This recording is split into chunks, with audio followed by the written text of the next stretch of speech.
মাথাভাঙ্গা বিধানসভা কেন্দ্রে তৃণমূল কংগ্রেস প্রার্থী শাবলু বর্মনের সমর্থনে 16 এপ্রিল বৃহস্পতিবার মাথাভাঙ্গা 2 নম্বর ব্লকে জনসভা করবেন রাজ্যের মুখ্যমন্ত্রী মমতা বন্দ্যোপাধ্যায়।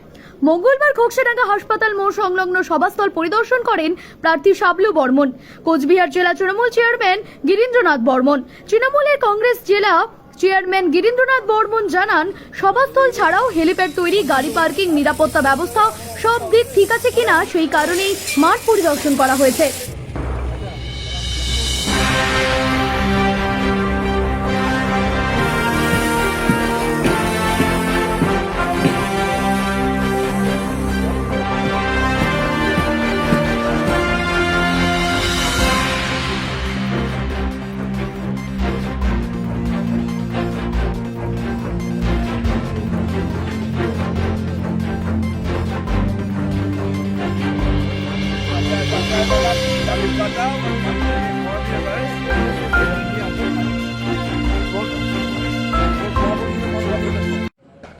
আগামী 16 তারিখ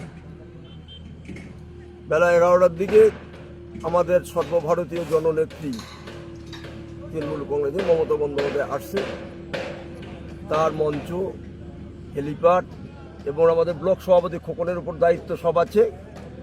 খোকনের সঙ্গে সাক্ষাৎ করে এই জনসভার কোথা থেকে কত লোক আসবে, কি আসবে, খুঁটিনাটি সব তথ্য আমরা জেনে নেওয়ার জন্য আজকে আসবে।